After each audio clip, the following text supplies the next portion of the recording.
네, 진짜 그렇습니까? 오늘 설교 가운데 하나님을 아버지라 못 부르는 사람들의 얘기도 나옵니다.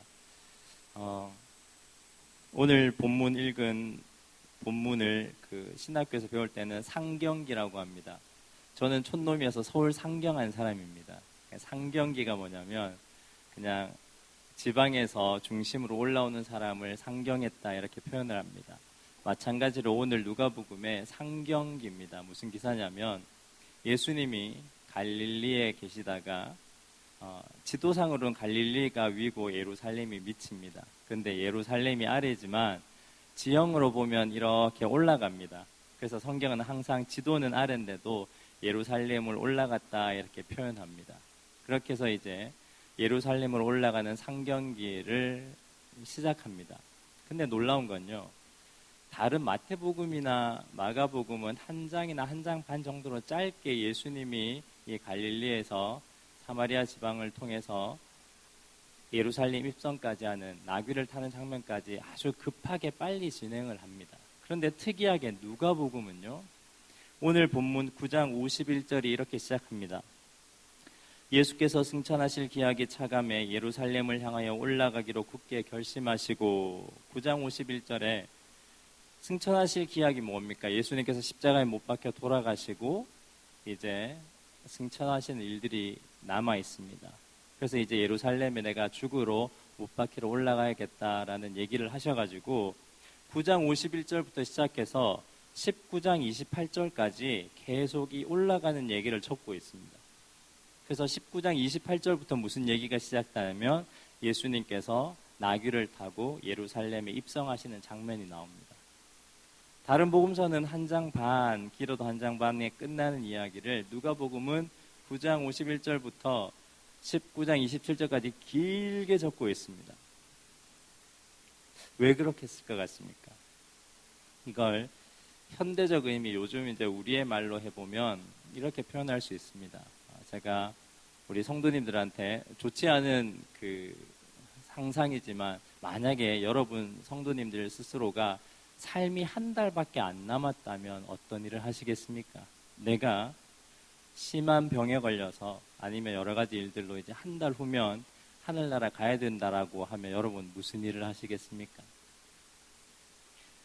네, 참 복잡이실 겁니다. 가족들, 직장들 준비해야 되는 게 너무 많은데 한 달밖에 안 남았다면. 혹시 여러분들 버킷리스트라는 영화를 보셨는지 모르겠는데 이 버킷이라는 말은 중세에 교수형을 처할 때 사람을 이렇게 양동이를 엎어놓고 그 위에 올라서게 했습니다. 그리고 그 양동이를 찹니다. 그러면 그 양동이가 빠지면서 사람이 교수형에서 죽게 됩니다. 그래서 그걸 kick the bucket, 양동이를 버킷이라고 합니다. 그래서 kick the bucket, 버킷을 발로 찬다 해서 이때 버킷은 양동이라는 뜻도 있지만 죽음이라는 의미를 가집니다. 그래서 우리가 버킷리스트라고 할 때 이 죽음에 가까이 왔을 때 우리가 뭘 해야 되는지 꼭 이루고 싶거나 하고 싶은 일들을 버킷리스트라고 합니다. 오늘 예수님께서 이렇게 길게 누가복음에는 상경기를 적은 이유는 다른 게 아니라 버킷리스트를 하고 싶어서 그런 겁니다. 지금 제자들과는 이제 얼마 남지 않았습니다. 한 달 후면 곧 하늘나라로 올라가는 죽음의 일을 앞에 두고 있습니다. 그래서 오늘 이 본문들은 굉장히 중요합니다. 그런데 이 9장부터 19장까지의 긴 본문에 있어서 여러 가지 사건과 이야기들이 많이 나오는데 하나로 요약하면 이렇게 요약할 수 있습니다. 그 하나가 뭐냐면 바로 가치관의 충돌입니다.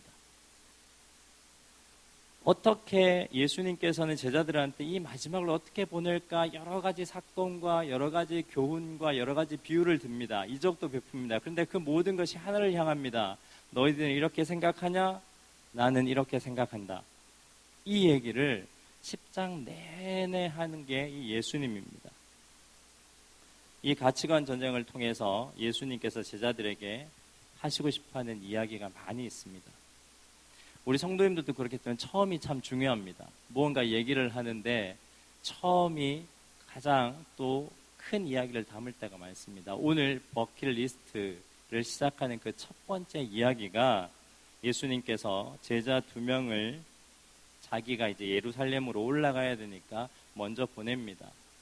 사마리아 땅 그 당시 잘 지나가지 않았습니다. 역사적인 이유를 설명하자면 좀 길지만 사마리아 땅은 유대인들이 거룩하지 못한 땅이라고 해서 돌아갔습니다. 먼 길이지만 돌아갔지만 예수님은 그냥 내려가시고 싶어 하셨습니다. 그래서 제자 2명을 보냅니다. 야고보와 요한을 보냅니다. 그 말씀이 오늘 나와 있습니다. 52절에 사자들을 앞서 보내심에 그들이 가서 예수를 위하여 준비하려고 사마리아인의 한 마을에 들어갔더라, 이렇게 되어 있습니다. 이 사람들이 누구냐? 나중에 보면 54절에 제자 야고보와 요한이라고 나옵니다. 예수님이 사마리아 성을 지나가셔야 되기 때문에 2명을 보냅니다. 내가 길 지나가야 되니까 묵을 것도 좀 알아보고 좀 너희들이 먼저 가서 묵을 것 좀 알아보라, 이렇게 얘기를 하셨던 모양입니다. 그런데 53절에 예수께서 예루살렘으로 향하여 가시기 때문에 그들이 받아들이지 아니하는지라 라고 되어 있습니다.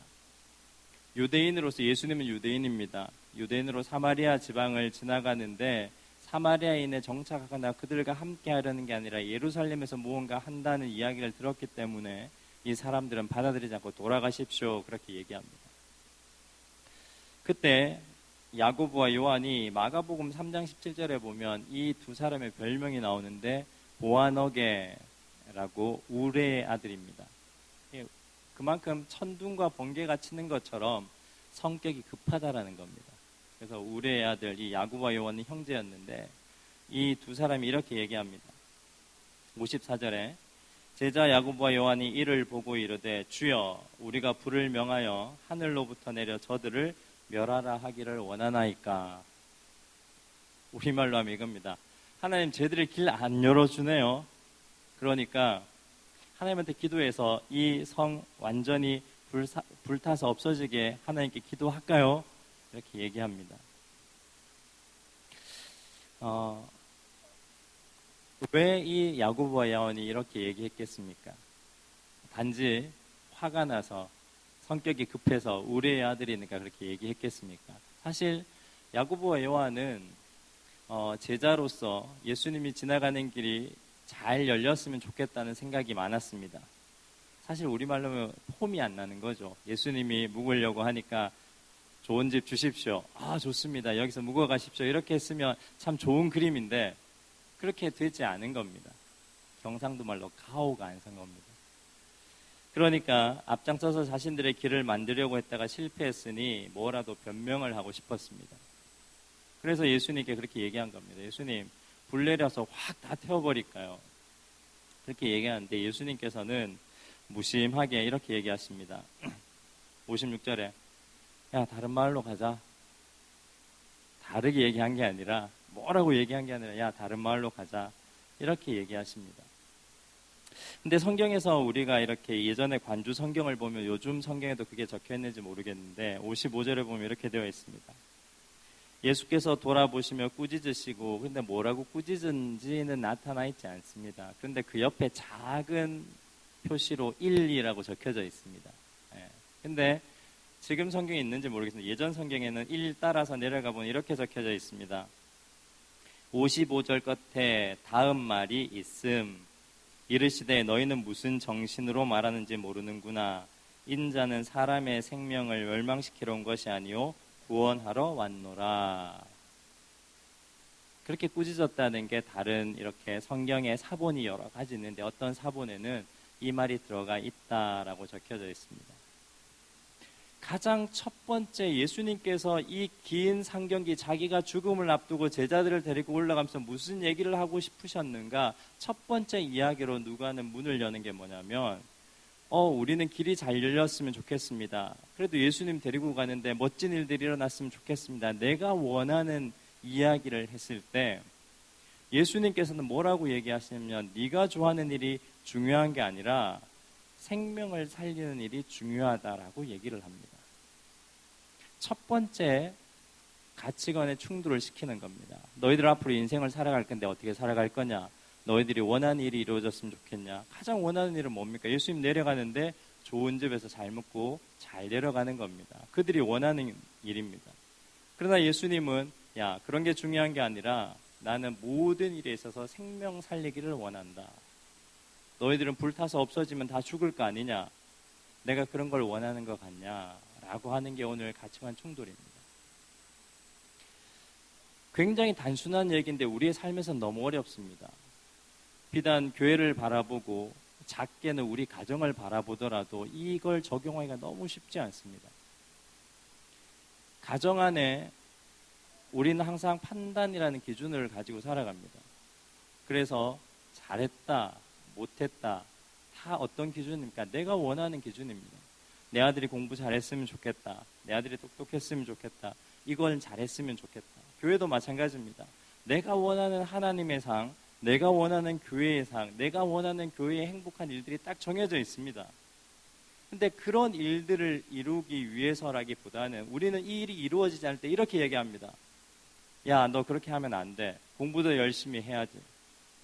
교회 일은 이걸 꼭 해야 되는데 왜 그걸 못 하십니까? 이걸 꼭 해야 되지 않습니까? 우리는 그렇게 합니다. 그러나 이 이야기를, 예수님의 이야기를 옮겨본다면 너가 원하는 지금 교회에서 이루고 싶은 일, 자녀에게 이루고 싶은 일, 또 직장에서 이루고 싶은 일이 이루어지지 않는다 해도 나는 거기 관련된 모든 사람을 살리는 게 우선이라고 생각한다. 이런 가치관의 충돌을 시키는 것이 오늘 첫 번째 이야기입니다. 이런 가치관을 충돌시키는 일이 좋은 책 하나를 소개시켜드리고 오늘 말씀을 마치려고 합니다. 엔도 슈샤코의 침묵이라는 책입니다. 아마 읽어보신 분이 있으리라 생각을 합니다. 네, 다음 넘겨주십시오. 이 책에는 두 사람의 얘기가 나옵니다. 어떤 얘기냐면 1640년경에 일본에서 벌어지는 이야기인데 1640년이면 일본이 한창 개항을 하고 기독교를 받아들입니다. 그러다가 기독교의 세력이 한 40만까지 늘어나니까 그들이 원했던 정치적인 세력들이 박해를 하기 시작합니다. 그래서 일본도 우리나라와 마찬가지로 1640년에서 큰 박해가 일어납니다. 그 박해 가운데 일어났던 이야기를 적고 있는 소설입니다. 실화에 근거해서 만든 소설입니다. 그래서 이 이야기 안에 신부들이 전도하는 얘기들이 나옵니다. 포르투갈의 신부가 나오는데 포르투갈에서 이제 신부가 한 사람 일본으로 갔습니다. 페레이라라는 신부입니다. 페레이라라는 신부가 갔는데 네덜란드 상인을 통해서 로마 교황청에서 편지를 하나 받습니다. 이 페레이라 신부가 일본 땅에서 선교하다가 그렇게 많은 사람을 감화시키고 전도했던 신부가 배교했다라는 소식이 전해집니다. 그러니 이 로드리고 신부와 카페오 신부 이 두 사람이 이 페레이라 신부의 제자였습니다. 우리 스승님이 절대 그렇게 배교할 리가 없습니다. 아무리 모진 고문과 핍박과 환난과 어려움이 있더라도 우리 스승은 그러지 아니합니다. 그런데 그 배교의 소식 이후에 누구도 이 페레이라 신부를 본 사람이 없다라고 얘기를 합니다. 그래서 이 두 사람이 이 신부가 자기 스승을 찾으러 일본으로 떠납니다. 근데 이 스승을 찾으러 떠났는데 바로 일본으로 가지 못하고 중국 영안에 있는 마카오라는 곳에 갑니다. 요즘 있는 그 마카오 맞습니다. 홍콩. 마카오에 갔는데 이 마카오 안에서 이제 일본어를 할 수 있는 사람을 찾아야 되는데 거의 다 일본어를 못하는 겁니다. 중국인들은 많은데. 그래서 찾은 사람이 기치지로입니다. 이 일본 사람이 거의 광인처럼 술만 마시고 병만 보고 있는 이런 광인을 만납니다. 소개로 만나서 이 사람이 그래도 자기가 일본 사람이었기 때문에 일본으로 돌아가고 싶다 해서 이 기치지로라는 이 광인을 만나서 그러면 우리를 일본에 데려다 주십시오 해서 작은 배 하나를 타고 이 세 사람이 갑니다. 그러면서 이런저런 얘기를 하다가 이 기치지로라는 사람이 예전에 카톨릭 신자였다는 것을 알게 됩니다. 이 침묵이라는 이야기는 크게 두 가지 얘기가 적혀져 있습니다. 하나는 기치지로와 이 로드리고 신부 사이의 이야기와 하나는 이 페레이라 자기 스승과 이 로드리고 신부의 이 큰 두 이야기로 이 책 전체가 진행이 되고 있습니다. 그런데 이렇게 일본으로 배를 타고 가다가 이 기치치로의 옛날 사연을 듣게 됩니다. 알고 보았더니 이 기치치로도 가톨릭 신자였습니다. 하나님을 신앙에 예수님을 주로 고백하고 신앙을 믿었었는데 하나님을 믿었었는데 자기 가족의 믿는다는 이유로 다 이렇게 신앙 때문에 모진 고문과 박해를 받게 되었습니다. 박해를 받는 가운데 그 박해하는 그 사람들이 와서 마지막에 신앙을 지킬 거냐 아니면 배교할 거냐 해서 사람을 죽이기 시작했습니다. 방법은 간단했습니다. 동판에 하나님의 얼굴을 조각합니다. 그렇게 해놓고 입체적으로 조각한 다음에 그걸 오동나무 판자 위에 얹어 놓습니다. 그러면 사람들에게 그걸 밟으라고 합니다. 그리고 저주하라고 합니다. 그러면 이 사람이 하나님을 믿는 신도가 아니다, 가톨릭 신도가 아니다라고 해서 그 사람은 살려줍니다. 그런데 그걸 밟지 않고 닦거나 눈물을 흘리거나 한 사람들은 그냥 죽여버립니다. 근데 이 기치지로 난 사람이 자기 가족들이 자기 앞에서 그렇게 하지 않아서, 배교하지 않아서 다 죽는 모습을 봅니다. 그렇지만 자기는 그렇게 밟고 목숨을 부지합니다. 그런 사연이 있어서 밀양에서 마카오까지 왔다가 다시 고향이 생각나서 가려고 했던 틈에 이 로드리고 신부를 만난 겁니다. 그렇게 해서 들어가는 얘기가 나옵니다. 그래서 일본의 섬에 들어가서 또 신앙촌을 소개시켜주기도 하고 여러 가지 일들을 이 기치치로가 하는데 양면성이 있습니다. 박해나 고난이 있으면 늘 이 로드리고 신부를 어렵게 합니다. 심지어는 나중에 이 같이 동행하는 척하면서 이 노우에라는 그 지방 관리에게 이 신부를 로드리고를 신고해서 은 300전을 받습니다. 그렇게 팔아버리는 일까지 합니다. 근데 이 로드리고가 이런 얘기를 합니다. 저는 신부님을 쭉 속여왔습니다. 나를 약한 자로 태어나게 하신 하나님이 강한 자 흉내를 내라고 말씀하십니다. 그건 무리라고 생각하지 않습니까? 그건 억지이고 말고요. 이렇게 기치지로가 그 로드리고 신부에게, 페레이라를 찾아가는 로드리고 신부에게 자신의 상황을 항변합니다. 그래서 안내자로서 역할도 하고 때로는 어려울 때 자기가 있는 돈으로 먹을 것을 가져다 주기로 하고, 그러면서 또 그 사람은 자기의 목숨의 위협을 느끼면 언제든지 이 신부를 공경에 빠뜨리고 팔아 넘기기도 하고, 이렇게 계속 반복되면서 이 소설 전체 처음부터 끝까지 계속 등장하는 사람이 기치지로입니다. 그래서 로드리고에게 항상 오르고 내림이 있는 사람이 기치지로의 연약한 자의 모습을 보여줍니다. 신앙이 있는 것처럼 정말 멋있게 보였다가도, 어려운 가운데 막 로드리고 신부를 도왔다가도 자기의 목숨의 신변에 어려움이 있으면 금방이라도 배교하고 넘어가는 그런 모습을 너무나 많이 보여줍니다. 그렇게 하는데 자기 죄책감이 있으니까 늘 찾아와서 뭐라고 얘기하냐면, 이 로드리고 신부에게 고해성사를 합니다. 내 죄를 용서해 주세요. 그때 이 로드리고가 어떻게 하냐면, 마지 못해서 탐탁해 하지 않는 마음에, 또는 용서하지 못한 마음으로 분노하거나 아니면 건성으로 알았습니다, 이렇게 용서를 구하는 그런 기도를 이 로드리고가 합니다. 여기에서 굉장히 중요한 게, 이 기치지로 이야기에서는 너무 중요한 게 사람이 판단할 수는 있습니다. 예수님께서 제자들을 보냈을 때, 이 야고보와 요한을 보냈을 때 그 말 사람들이 열어주지 않을 수 있습니다. 열어주지 않았지만, 그래 정말 이 사람들 나쁜 사람이네, 열어주지 않았구나라고 그렇게 판단할 수는 있습니다. 근데 중요한 건 이 삶에 있어서, 다음 넘겨주십시오. 판단하는 것과 심판의 판결을 하는 것은 다릅니다. 굉장히 중요한 얘기인데요. 교회 안에 일어나는 일들에서 사람이기 때문에 내가 좋아하는 일과 나빠하는 일에 대해서, 호불호에 대해서 판단은 충분히 할 수 있습니다. 아, 저건 나하고 안 맞는 일이야. 저 꼭 저렇게 해야 될까? 라고는 사람이기 때문에 그 생각을 없이 할 수는 없습니다. 그러나 오늘 제자들은 어떠한 것 합니까? 판단을 했습니다. 왜 저렇게 나쁘게 하지? 그럼 여기서 끝나야 됩니다. 그런데 어떻게 합니까? 하나님, 불이 내려와서 쟤들 다 태워버릴까요? 자기들이 원하는 뜻으로 심판까지 하는 겁니다. 기치지로는 이 소설을 통해서 계속 어떤 우리의 연약한 모습을 보여줍니다. 그러면서 이 로드리고가 변하기 전의 모습을 보여주면서 우리에게 하는 얘기가 뭐냐면, 이 연약한 자에 대해서 우리가 판단할 수 있고 오르고 내림이 있어서 잘못했다 얘기할 수는 있지만, 이 기치지로가 하나님께 받아야 되는 용서까지 내가 신부로서 줄 수 없어, 이렇게 용서하면 안 되라는 것을 내가 심판하고 판결해서는 안 된다는 메시지를 계속해서 끝까지 얘기를 하고 있는 것입니다. 두 번째 이야기는 페레이라 신부 얘기입니다. 결국은 이 노후의 그 성주에게, 판결하는 그 성주에게 잡히게 됩니다. 다음으로 넘겨주십시오. 이 노후의 성주에게 넘겨줘서 그 성주가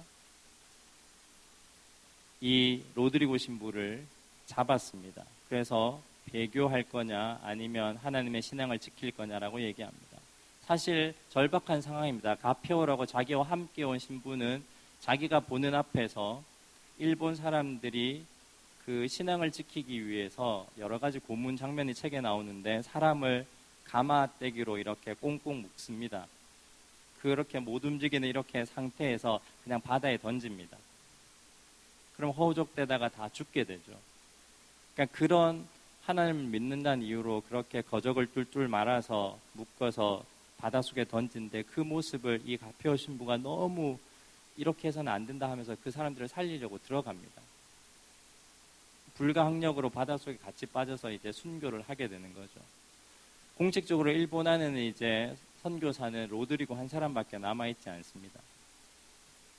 근데 이 로드리고가 이 페레이라라는 신부를 만나지 못하고 이 기치지로의 고발로 인해서 이 노우에게 잡혀가는데 신문을 받으려고 하는데 계속해서 배교를 하라는 겁니다. 배교를 하라고 하는데 배교하기 싫다라고 버티는 것이 바로 이 로드리고입니다. 그런데 로드리고가 한 달 동안 갇혀 있을 때 한 달 후에 한 사람이 찾아옵니다. 어떤 한 사람이 찾아오는데 바로 누구냐면 이 노예가 보내는 사람입니다. 그 사람이 누구냐면 바로 페레이라 신부입니다. 그렇게 찾고 있었던 페레이라 신부가 어떤 모습으로 되어 있냐면 일본 옷을 입고 일본 여인과 결혼을 하고 그리고 배교를 한 상태로 그 이노우에의 심판관에 통역, 번역하는 사람으로 살고 있습니다. 그렇게 살고 있으면서 천문학이나 의학 책을 번역해주고 있습니다. 그리고 낮에는 약한 사람들, 농민들을 돕고 있는 그렇게 삶을 살아갑니다. 엄청나게 놀랍니다. 갑작스런 만남에 당황과 분노, 그렇게 찾아다녔던 페레라 신부가 그런 모습으로 일본 이름까지 일본의 이름으로 바꾸고 일본인의 이름으로 바꾸고 료지사라는 절에서 지내는 모습을 보고 그가 번역한 책들은 그런 책들이었습니다. 하나님과 그 믿는 천주교인들이 가톨릭 신도들이 다른 나라에 침입해서 잘못한 일들을 번역하는 그런 책들을 번역하고 있었습니다. 그런 일들을 본 이 로드리고 신부는 자기 스승 앞에 섰습니다. 첫 만남에서 그렇게 얘기합니다. 책망하거나 생각을 합니다. 책망하거나 재판하러 온 사람이 아닙니다. 나는 그만큼 뛰어난 자도 아닙니다. 그러니 스승님 제발 뭐라고 얘기라도 좀 해주십시오. 그런 생각으로 딱 가서 첫 마디를 이렇게 엽니다. 자기를 배교하라고 설득하러 나온 페레라 신부에게 이렇게 얘기합니다. 신부님 오랜만입니다. 페레라 신부가 아무 말이 없습니다. 뭐든지 이야기라도 좀 해주십시오. 아무 얘기가 없습니다. 왜 스승님 페레라 당신은 자신을 속이고 있습니다.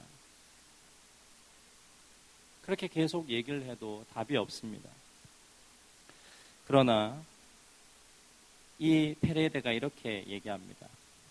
나는 여기서 필요한 존재라네. 나는 여기서 필요한 존재라네.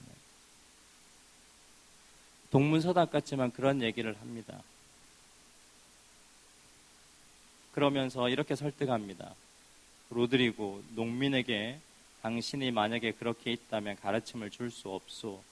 그렇게 되면 아무 쓸모없는 몸이 아니겠소. 그 옆에 있던 통역사가 이렇게 얘기합니다. 다음 장을 넘겨주십시오.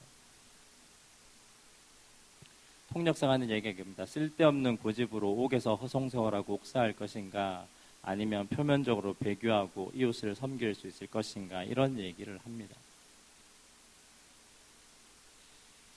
그러면서 이 페레이라 신부가 이렇게 얘기합니다. 나는 여기서 20년을 있었소. 20년. 자네 눈앞에 선교에 패배한 노선교사의 모습만 보이지. 근데 그 다음에 굉장히 중요한 얘기를 합니다. 다음을 넘겨주십시오. 네, 이렇게 얘기합니다. 자네는 그들, 일본의 하나님 믿는 사람들입니다. 그들을 위해 교회를 배반한 일이 두렵기 때문에 배교를 못하는 걸세. 우리에게 쉽지 않은 문제입니다. 그들을 위해, 그 일본 사람들을 하나님 믿는 순수한 사람들은 생명을 살려야 됩니다. 너무 귀중한 일입니다. 그런데 교회를 배반하는 일, 배교를 하는 일, 그 성상을 밟고 지나가면서 나는 하나님을 믿지 않는다라고 얘기하는 일은 내가 하고 싶은 일이 아니다라는 겁니다. 내 신앙으로 용납 못하는 일이라는 겁니다. 이 소설이 얘기하는 것이 이 얘기입니다. 내가 내 신앙이라고 생각하고 이게 옳다라고 했는데 하고 싶은 일과, 그런데 진짜 살려야 되는 것, 이 두 가지의 싸움을 보여주는 겁니다.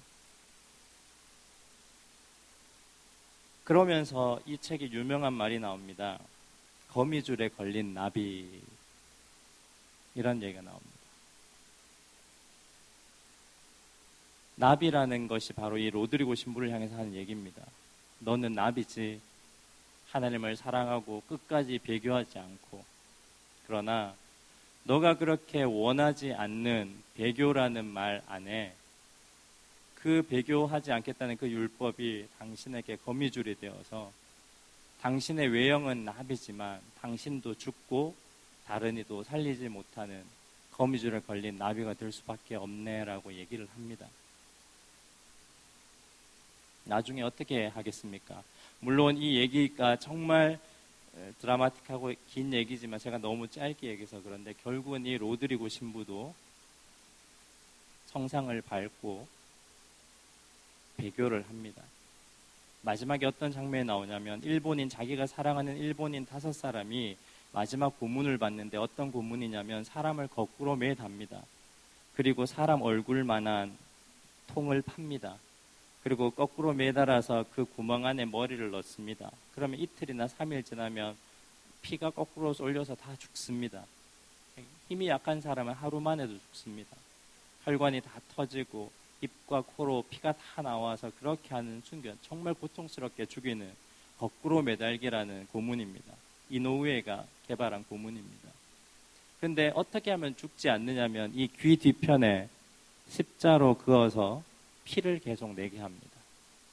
그러면 피가 똑똑똑 떨어지면서 사람이 죽지는 않습니다. 근데 거꾸로 있으니까 밤마다 어떤 소리가 들리냐면 돼지가 꿀꿀거리는 소리가 납니다. 왜냐하면 피들이 거꾸로 솟아오르기 때문에 호흡이 거칠어서 이런 소리가 나게 되는 겁니다. 자기는 그 소리가 왜 나는지 몰랐는데 그 수많은 하나님을 지키고 믿으려고 하는 그 사람들이 이런 고문 가운데 죽어가는 소리였다는 것을 나중에 알게 됩니다. 그러며 그 5사람에 묶인 그 가운데 앞에 서서 당신이 배교를 하면 이 사람을 살려주겠소라고 얘기를 합니다. 그때 로드리고가 스승 페레이라가 했던 것처럼 그렇게 자기도 성상을 발로 밟으며 그 5사람을 살립니다. 그 페레이라 신부가 그 마지막 밤에 이런 얘기를 합니다. 나도 그랬었어. 자네가 묵고 있는 그 캄캄하고 차디찬 그 옥의 밤. 그러나 그렇게 옥에 지내서 나만 챙기는 그 삶이 그것이 사랑의 행위란 말인가? 당신은 행복할지 몰라도 내가 생각하기에는 그리스도는 그들을 위해서 반드시 배교했을 거야. 그렇게 페레이라 신부가 마지막에 조언을 합니다. 그러면서 이렇게 얘기합니다. 지금까지 누구도 하지 않은 가장 괴로운 사랑의 행위. 그래서 페레이라가 마지막에 이렇게 얘기합니다. 나는 배교했다. 그러나 주여, 제가 결코 배신한 것이 아님을 당신만은 아십니다. 누구도 하지 않은 가장 괴로운 사랑의 행위. 그렇게 하고 이제 소설의 마지막은 다시 기치치로가 등장합니다. 기치치로가 이렇게 마지막에 와서 진짜 고백합니다. 배교하고 일본인으로 이름을 바꾸고 자기도 그렇게 사는 데 와서 마지막에 또다시 비는 이 기치치로가 이렇게 얘기합니다. 신부님, 저는 신부님을 팔았습니다. 그리고 성화에도 발을 올려놓았습니다. 그때 이 로드리고가 이렇게 얘기합니다. 강한 자도 약한 자도 없는 거요. 강한 자보다 약한 자가 고통스럽지 않다고 누가 단언할 수 있겠소? 강한 자보다 약한 자가 고통스럽지 않다고 누가 단언할 수 있겠소?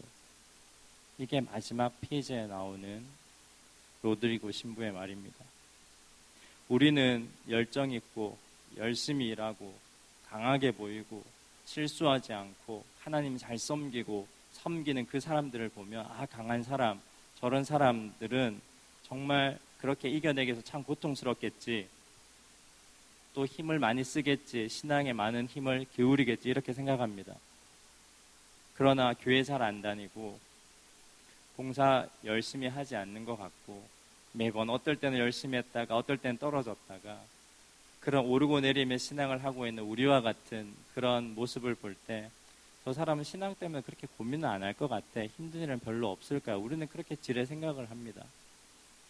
그러나 그 기치지로로 대변되는 우리 신앙인의 모습이 정말 강한 하나님의 마음으로 내가 하나님을 믿겠습니다 하고 배교하지 않으려고 노력했던 그 사람들의 그 신앙의 고통과 이들이 오르고 내린 가운데 겪었던 그 고통이 동일하다라고 이 페레이라 신부의 제자인 로드리고가 얘기를 합니다. 그러면서 마지막에는 건성건성 자기가 이렇게 신앙생활을 하면 안 되라고 판단했던 이 기치지로에게 마지막에 화해의 고해 성사를 이렇게 해줍니다. 나는 이제 배교에 쓰는 신부가 아니요, 당신의 고해 성사를 해줄 수 없지만 내가 알고 있는 기도의 말씀을 외우겠소. 이 나라에 이미 당신의 고해를 들을 신부가 없으니 이제는 마지막으로 내가 이 기도의 말씀 생각나는 대로 외우겠소 하고 용서의 얘기를 하는 걸로 이 책이 끝이 납니다. 사실 정답이 없습니다. 내가 좋아하는 것과 생명을 살리는 것 두 개가 동시에 같은 일일 때 너무나 행복하고 싶습니다. 그런데 교회에서 신앙생활을 하거나 자녀를 키우거나 그렇게 했을 때 내가 원하는 일과 내가 좋아하는 일, 내가 생각해서 이렇게 되면 좋겠다라고 했던 일과 진짜 사람이 살아난 일이 다른 경우가 우리에게 너무나 많이 일어나게 됩니다. 앞으로 인생을 살아가면서 수도 없이 많이 일어날 겁니다.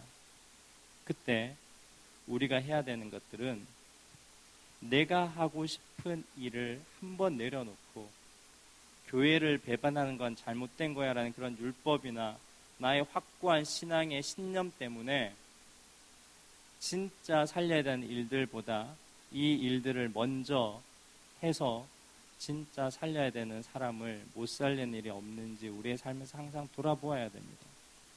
예수님도 이 야고보 여원을 보냈을 때 잘 통과해서 좋은 집에 머물며 사마리아를 통해서 내려갔으면 얼마나 좋았겠습니까? 근데 그런 일이 이루어지지 않았습니다. 예수님도 내려가는 게 좋았고 야고보와 요한도 잘 내려갔으면 좋았습니다. 자기가 그런 일이 일어나기 원했습니다. 그러나 이루어지지 않았을 때 우리는 잘 해야 됩니다.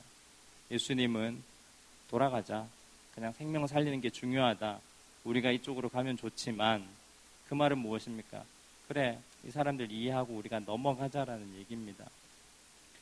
교회 안에 일을 하다 보면 여러 가지 우리가 원하는 신앙의 모습과 우리가 원하는 행사들, 일들의 모양이 딱 있습니다.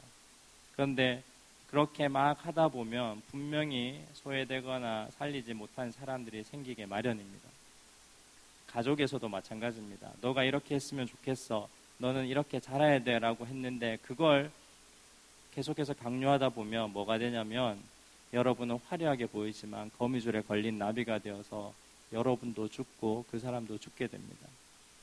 지금까지 여러분이 생각해 오셨던 신앙에 맞다라고 생각한 것들을 다시 돌아보라라는 큰 의미의 오늘 예수님의 부딪힘입니다. 너가 원하는 일을 할 거냐, 생명을 살리는 일을 할 거냐, 너무 큰 그림이지만 작게 들어갔을 때는 우리가 좋아하는 일들 하지 않으며 누구도 하지 않은 가장 괴로운 사랑의 행위에 대해서 늘 고민하고 돌아보아라라는 하나님의 말씀입니다. 답이 없는 말씀이어서 죄송하지만 그 가운데 고민하는 신앙을 통해서 하나님께서는 우리 성도님들에게 말씀해 주시고 답해 주실 것입니다. 기도하겠습니다.